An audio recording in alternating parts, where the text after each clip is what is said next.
Kisah nyata horor pesugihan pedagang nasi bebek bumbu hitam. Di sebuah kota kecil yang terletak di pinggiran hutan, di mana suara kicau burung dan gemerisik daun menjadi musik latar harian, hiduplah seorang pedagang nasi bebek bumbu hitam bernama Bang Dwi.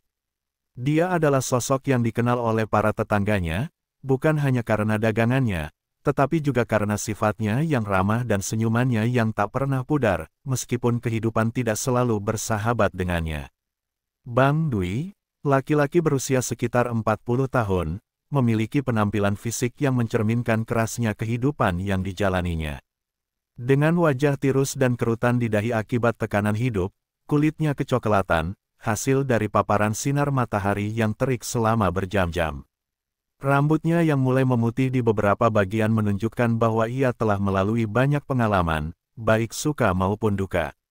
Ia adalah sosok ayah dari Dina yang berusia 10 tahun dan Andi yang baru berusia 6 tahun. Istrinya, Siti, adalah pendukung setia yang selalu berada di sampingnya, meskipun mereka seringkali berjuang untuk memenuhi kebutuhan sehari-hari. Setiap pagi, saat matahari baru saja terbit, Dwi sudah bersiap di warung kecilnya yang terletak di pinggir jalan, tempat lalu lalang kendaraan dan pejalan kaki. Warungnya sederhana, terbuat dari papan kayu yang sudah mulai lapuk, dengan atap dari daun rumbia yang memberikan suasana tradisional. Di dalamnya, aroma harum nasi bebek bumbu hitam yang dimasaknya perlahan mulai menyebar, menciptakan daya tarik tersendiri bagi para pelanggan yang lewat. Dwi memasak dengan sepenuh hati, menggunakan resep warisan keluarganya yang telah ada sejak generasi sebelumnya. Meskipun masakan Dwi enak dan bumbu yang digunakannya khas, usaha nasi bebeknya tak kunjung berkembang. Persaingan di kota kecil itu sangat ketat, ada banyak pedagang lain yang juga menawarkan hidangan serupa dengan harga yang bersaing.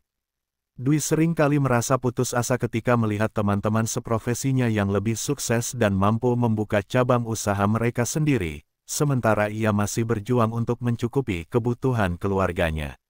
Ia sering bertanya-tanya, apa yang salah dengan usahanya, dan mengapa Tuhan seolah menjauh darinya.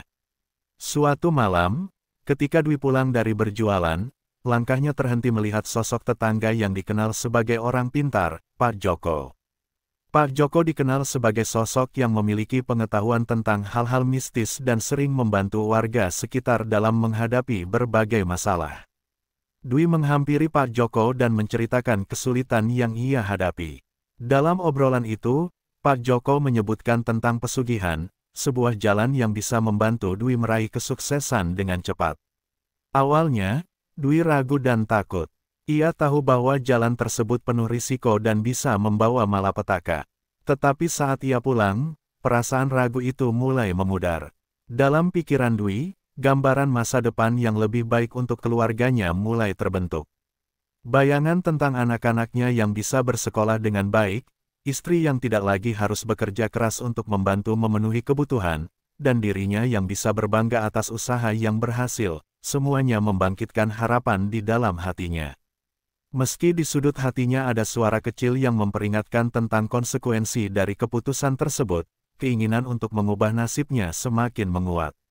Malam itu, Dwi terbangun dari tidurnya, dan dalam gelap, ia memikirkan semua yang telah terjadi.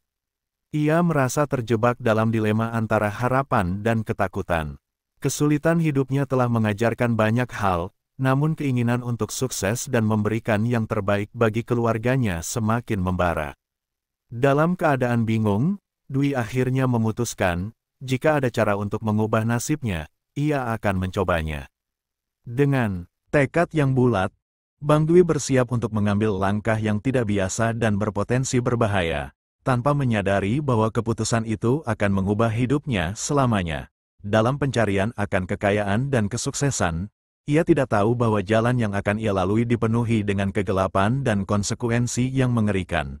Di luar warungnya, malam semakin larut, hanya suara angin yang berdesir dan sesekali suara binatang malam yang terdengar.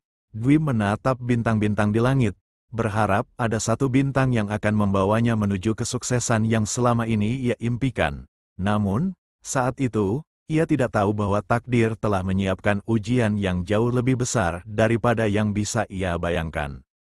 Hari-hari berlalu dengan perlahan, dan Bang Dwi semakin terperosok dalam dunia kesulitan. Usahanya yang seharusnya menjadi harapan bagi keluarganya justru menjadi beban yang semakin menekan. Ia merasakan ketegangan yang tak tertahankan, terutama ketika melihat anak-anaknya, Rina dan Andi, yang selalu menatapnya dengan harapan. Dalam benaknya, terlintas pertanyaan yang sama, kapan kehidupan mereka akan berubah. Suatu sore yang mendung, Dwi memutuskan untuk mengunjungi Pak Joko lagi.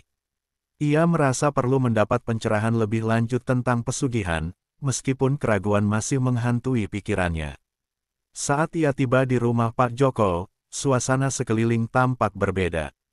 Angin berhembus kencang, dan awan gelap menggantung rendah di langit. Dwi mengetuk pintu, dan Pak Joko segera menyambutnya dengan senyuman yang hangat, meskipun Dwi bisa melihat kelelahan di wajahnya. "Dwi, ada yang ingin kau bicarakan?" tanya Pak Joko, mengundang Dwi untuk duduk di kursi kayu di ruang tamunya yang sederhana. Dwi menceritakan semua beban yang ditanggungnya, tentang usaha yang tak kunjung membuahkan hasil, dan tentang ketakutannya akan masa depan keluarganya. Pak Joko mendengarkan dengan seksama, dan setelah Dwi selesai bercerita, ia mulai menjelaskan tentang pesugihan secara lebih mendalam. Pesugihan adalah jalan yang bisa memberikanmu kekayaan dalam waktu singkat, tetapi kau harus siap dengan konsekuensinya, jelas Pak Joko, suaranya tenang namun mengandung bobot yang dalam. Kau harus melakukan ritual tertentu dan memenuhi syarat-syarat yang ditetapkan oleh makhluk gaib. Ini bukanlah hal yang sepele, Dwi. Ada risiko besar yang harus kau hadapi. Dwi mendengarkan dengan seksama, hatinya berdebar. Ia tahu bahwa keputusan ini adalah langkah yang berani, bahkan bisa dibilang nekat. Namun, saat Pak Joko melanjutkan ceritanya tentang orang-orang yang telah berhasil dan menikmati kehidupan yang lebih baik setelah melakukan pesugihan, harapan Dwi semakin menyala. Di dalam hatinya, ia mulai membayangkan masa depan yang cemerlang, di mana ia bisa memberikan pendidikan yang layak untuk anak-anaknya dan hidup dengan tenang. Setelah perbincangan yang panjang, Dwi akhirnya memutuskan untuk mengikuti saran Pak Joko. Ia meminta Pak Joko untuk membantunya menemukan dukun yang bisa membimbingnya dalam proses pesugihan. Dengan wajah serius, Pak Joko setuju dan menjanjikan untuk mengatur pertemuan dengan seorang dukun yang terkenal berhasil dalam hal tersebut. Beberapa hari kemudian, Dwi mendapatkan informasi tentang dukun bernama Kisuro yang tinggal di kaki Gunung Sanggabuana. Dikenal sebagai dukun yang memiliki kemampuan luar biasa dalam menghubungkan dunia manusia dengan dunia gaib, Kisuro dipercaya dapat membantu Dwi mencapai tujuannya. Meski dalam hati Dwi masih ada rasa takut, keinginan untuk mengubah nasibnya lebih kuat. Pada malam yang dingin, Dwi berangkat menuju Gunung Sanggabuana bersama dua orang temannya, Jawa dan Cepot. Mereka berangkat dengan sepenuh hati, meskipun jantung Dwi berdebar kencang saat mereka mendekati lokasi ritual. Hutan lebat mengelilingi mereka, dan suara gemerisik pohon-pohon seolah mengingatkan akan bahaya yang mengintai. Dalam kegelapan, mereka merasa seperti sedang memasuki dunia yang tidak dikenal. Setibanya di kaki Gunung Sanggabuana, suasana menjadi semakin mencekam.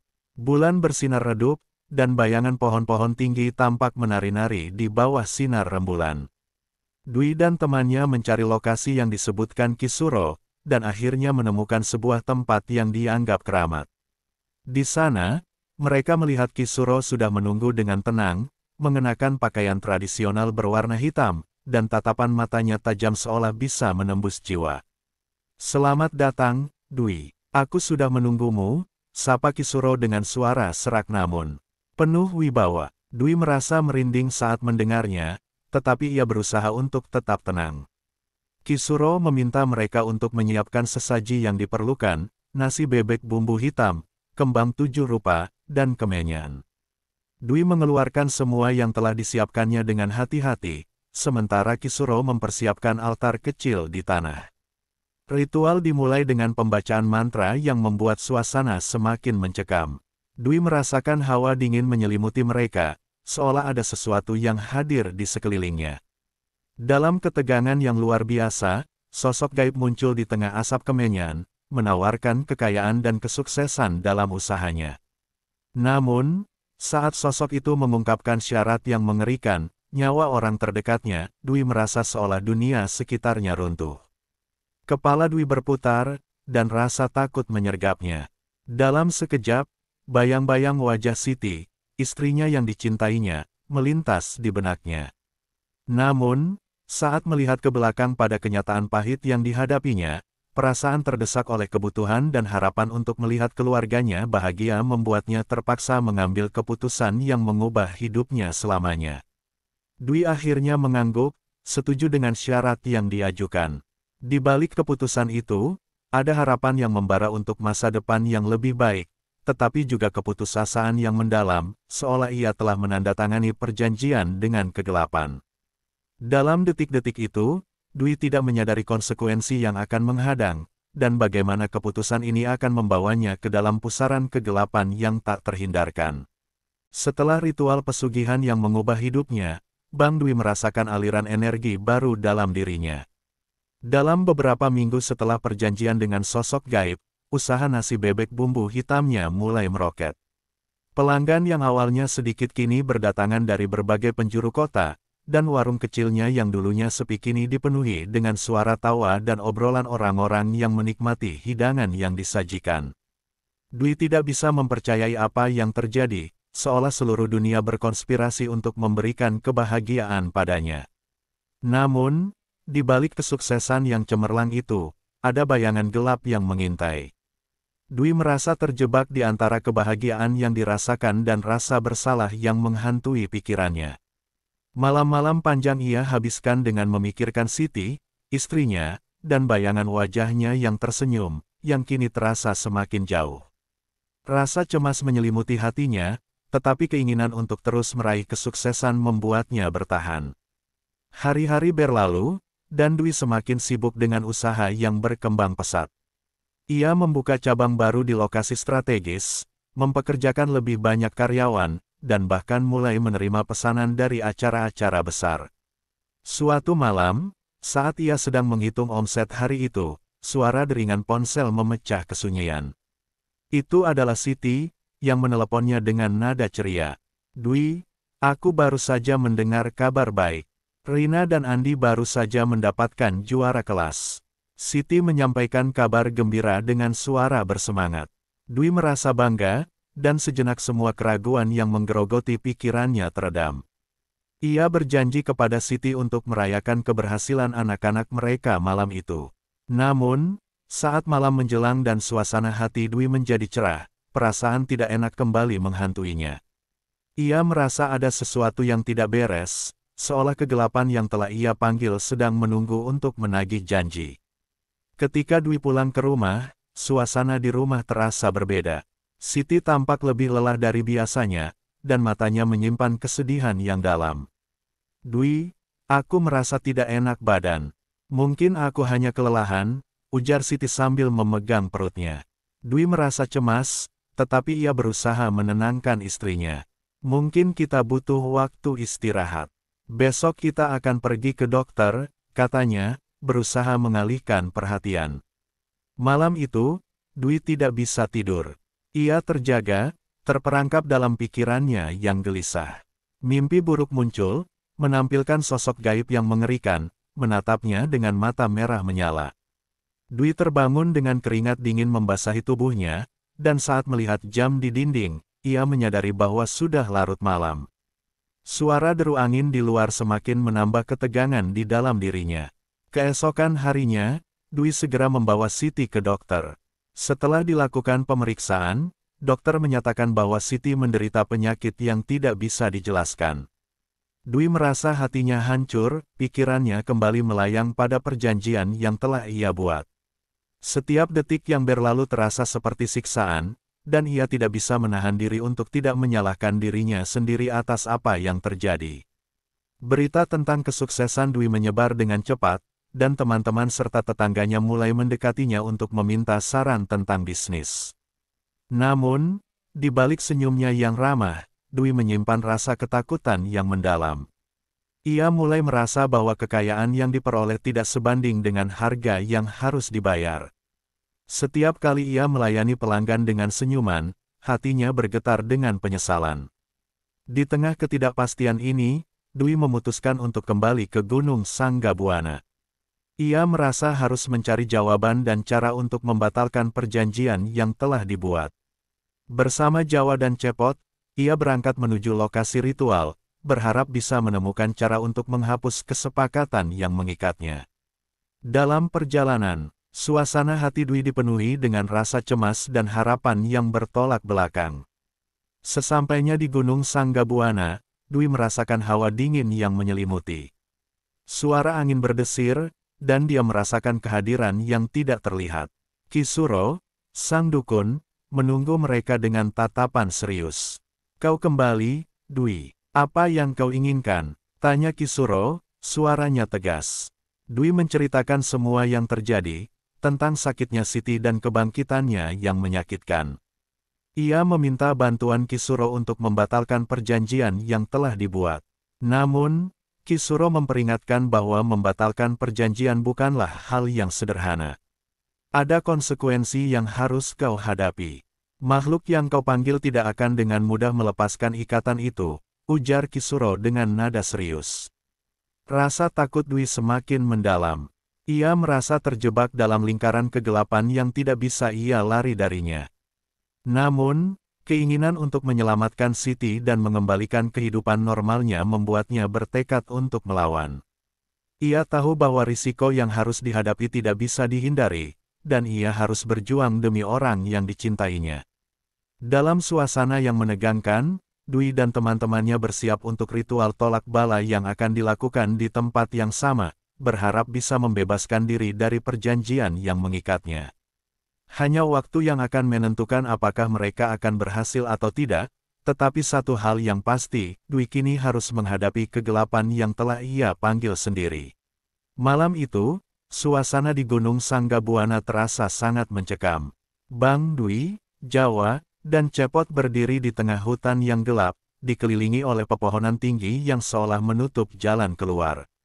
Angin berhembus dingin, membawa aroma tanah basah dan kemenyan yang mulai menyebar dari altar kecil yang mereka dirikan. Jantung Dwi berdegup kencang, membayangkan konsekuensi dari tindakan yang akan mereka lakukan. Ia tahu bahwa malam ini adalah titik penentuan, apakah ia akan berhasil membatalkan perjanjian yang telah membawa kesengsaraan bagi keluarganya, ataukah ia akan terjebak selamanya dalam kegelapan.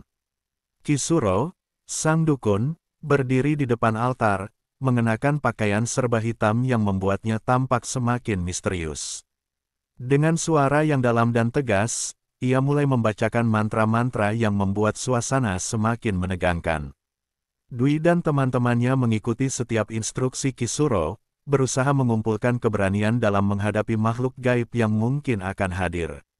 Dwi merasakan getaran aneh di udara, seolah ada kekuatan lain yang mengawasi mereka.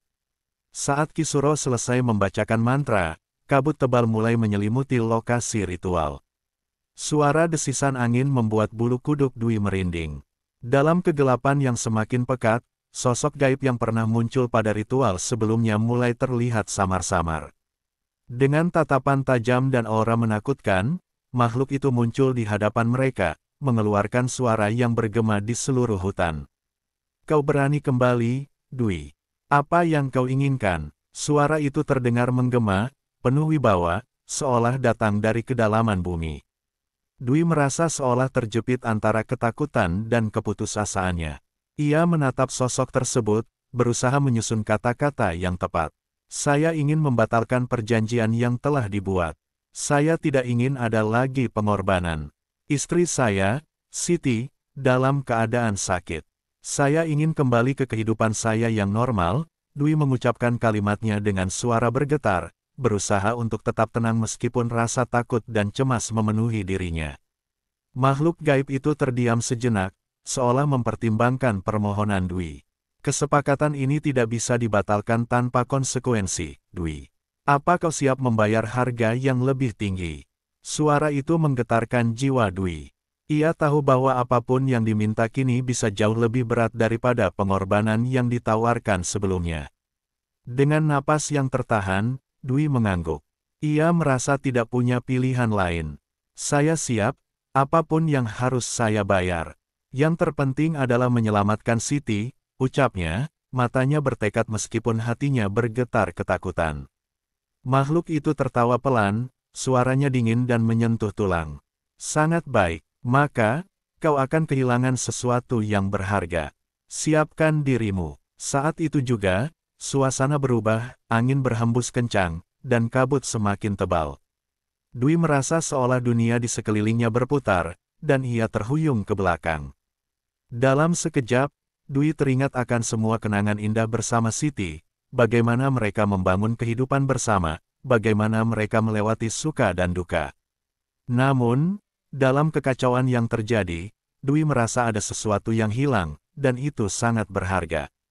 Saat kabut mulai menghilang, Dwi terbangun di tengah hutan, terpisah dari teman-temannya. Hatinya bergetar, dan ia berlari mencari Jawa dan Cepot, tetapi yang ia temukan hanyalah kesunyian.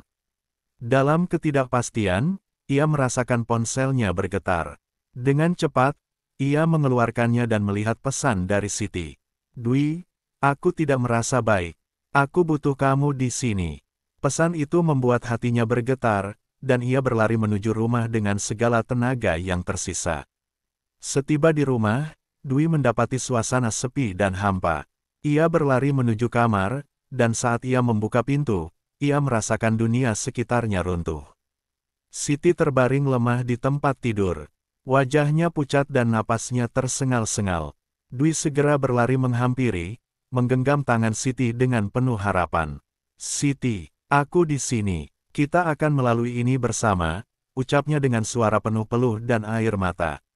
Namun, harapan itu sirna saat Dwi melihat mata Siti yang mulai tertutup.